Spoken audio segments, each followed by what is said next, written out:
जय श्री हरि। अभी एक दो दिनों से एक विवाद बड़ी चर्चा में है कि यूपी के इटावा में एक कथावाचक की चोटी काट दी गई। कारण था कथावाचक की जाति ब्राह्मण न होना। इस पर बहुत विवाद पूरे देश में चल रहा है। बड़े बड़े कथावाचक, संत, विप्रवर आदि अपने अपने विचार इस घटना पर व्यक्त कर रहे हैं। इस संबंध में यदि विचार किया जाए तो देखिए, भगवत महापुराण की जो रचना की थी वो महर्षि वेदव्यास ने की थी, जिनके नाम पर सभी कथावाचक व्यासपीठ बनाकर कथा करते हैं। इनकी माता धीवर कन्या थी और रामायण के रचयिता आदि कवि महर्षि वाल्मीकि थे। उनके जाति के संबंध में भी विवाद है।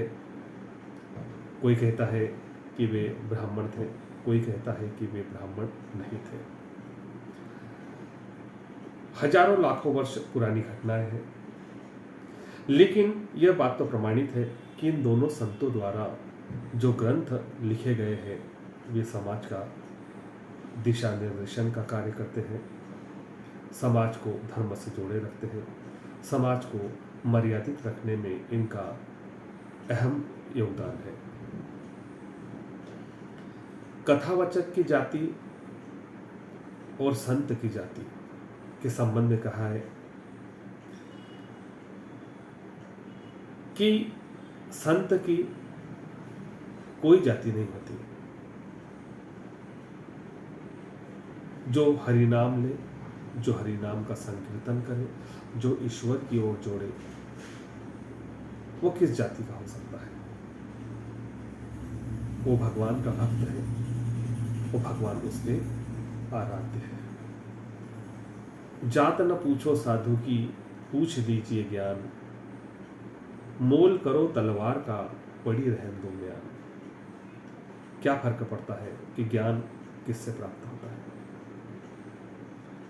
यदि ज्ञान किसी अयोग्य व्यक्ति से भी सीखने को मिले तो उसे स्वीकार कर लेना चाहिए, ऐसा बड़े बुजुर्ग कहते हैं।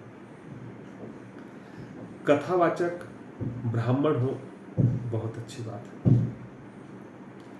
ब्राह्मण शिक्षित है, ब्राह्मण पूजनीय है। बंदव प्रथम महीसुर चरना, मोह जनित संशय सब हरना। रामचरितमानस के प्रारंभ में जब वंदना का क्रम आता है तो तुलसीदास जी भी ब्राह्मणों की वंदना करते हैं। ब्राह्मण श्रेष्ठ है, ब्राह्मणों से कोई द्वेष नहीं है, लेकिन अन्य वर्ण के यदि संत कथावाचक कथा करते हैं तो इसमें कुछ भी बुराई नहीं नजर आती। कृष्ण स्वयं यदुवंश में उत्पन्न हुए, यादव कहलाए, और उसी यादव ने महाभारत के धर्म युद्ध में अपने क्षत्रिय मित्र अर्जुन को गीता सुनाई। तो क्या कृष्ण का यदुवंशी होना, यादव होना और गीता सुनाना उचित नहीं था?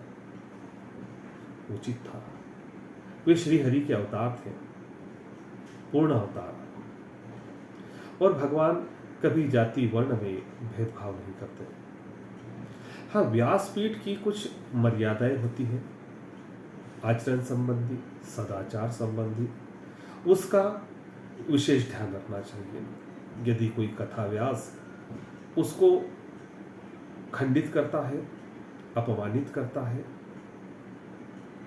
तो वह दंडनीय अपराध है। और हमारे देश में एक कानून व्यवस्था है। यदि आपको कुछ बात गलत भी नजर आती है तो उसके लिए शासन और प्रशासन की शरण में जाकर हमें उस विवाद को सुलझाना चाहिए। हम कानून अपने हाथ में लेने वाले कौन होते हैं? कथावाचकों से भी एक निवेदन है कि यदि कहीं हमें कथावाचन का सुअवसर प्राप्त होता है, व्यासपीठ पर सुशोभित होने का सम्मान प्राप्त होता है, तो कथा से पहले यजमानों के साथ बैठकर सभी बातें तय कर लेना चाहिए। हम भी अपना झूठा परिचय न दें, झूठी जाति या वर्ण का बखान न करें। यदि हम ब्राह्मण वर्ण नहीं है तब भी कोई बात नहीं, हम जो है हमारा वास्तविक परिचय दें।